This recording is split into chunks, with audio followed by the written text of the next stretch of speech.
In advance of the previous elections, 2021, the European integration of Albania was pending. Some member countries were raising concerns about the developments in Albania.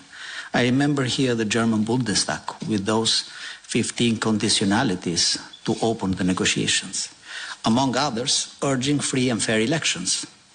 And those elections of 2021, they were not neither fair nor free.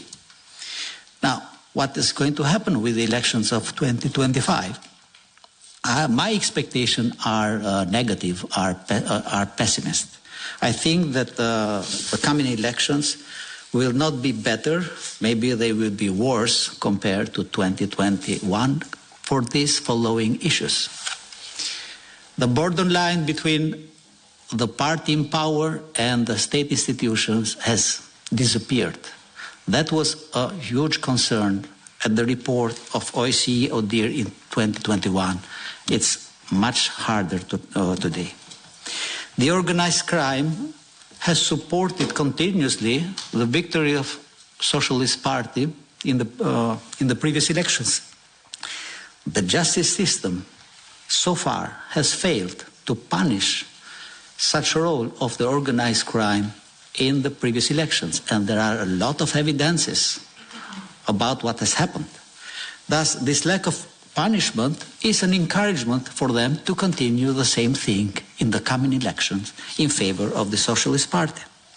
And regarding the role of the organized crime, I have noted four basic stages, how it happened. In 2013, exponents of the organized crime became members of the parliament, and we were obliged to approve a special law, the decriminalization law, which even today has not resolved entirely this problem. Then we came to the year of 2016 with the cannabisation of the Albania, whole territory planted with cannabis. And it happened prior to the elections 2017. Later, we have an upgrading of the role of the Albanian organized crime, now at the level of the international trafficking of cocaine. And that happened prior to the elections of 2029. Now Albania is an opportunity for money laundering, and many of the capitals of the organized crime are invested in the country. This is happening prior to the elections of 2025. It has never happened before that simultaneously 3 leaders of the oppositions are under proceedings, persecutor or court proceedings. You know very well that Mr. Berisha was held 333 days in domiciliary arresting without an accusation. Ilir Meta was arrested violently and is actually imprisoned without an accusation. Other members of the opposition, such as Fatmir Medio, Freddy Belleri, Ervin Saliani, Yamar Brmatesi, are examples that how the judiciary is operating in a biased politically manner. The economic power is concentrating to more and more, to fewer and fewer businesses. The public procurement, the concessionary contracts, seems now as a rent distribution corrupted system in exchange of loyalty and political gain. Industrial sector is declining. Agriculture sector is declining. Meanwhile, the construction and real estate are growing, thanks also to the capitals injected by the organized crime. The euro lost 35% of its value, and you can imagine how are falling the Albanian exports. Isn't this a typical structure of an economy fed by the capitals of drug? I contact several entrepreneurs due also to my activity as the head of board of the Tirana Business University College. And I meet a lot of students and I see their concerns, and they say, we have 2 choices now. Many of them are afraid for the future. They have only 2 choices, either to accept to cooperate with organized crime or to side apart. Delayed justice is a denied justice. That's a big sentence. We had 35 court pending cases before the reform in 2015. Now those are over 150,000. To come to a final court decision, it may take many, many years, probably more than a decade. That's not a justice. Simple citizens are suffering. They are not having justice. The country cannot have foreign direct investments with this kind of justice.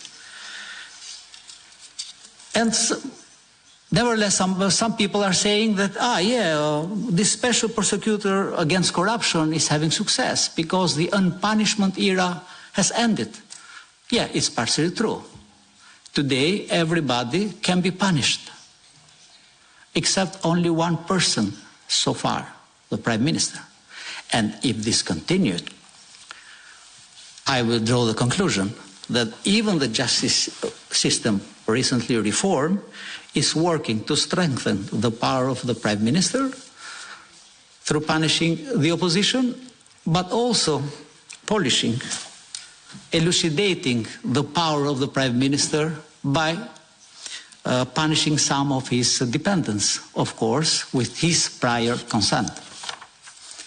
Of course, there are other problems in the country, such as reduced economic opportunities, deterioration of health, education, environment, increase of inequalities, all those social and economic problems that are, with the other problems that I mentioned, are causing a huge wave of emigration for the country after the pandemic of COVID-19.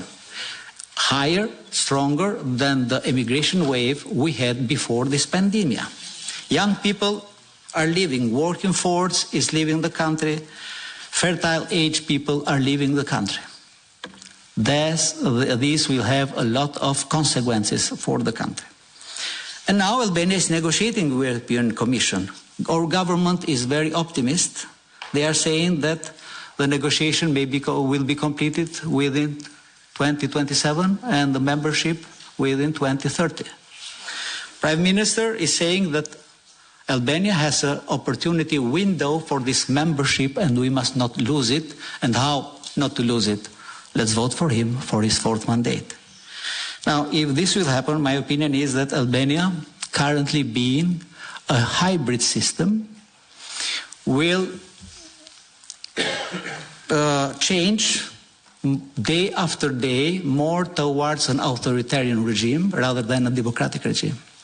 That's the risk. Albanian opposition, some civil factors are trying to avoid this end.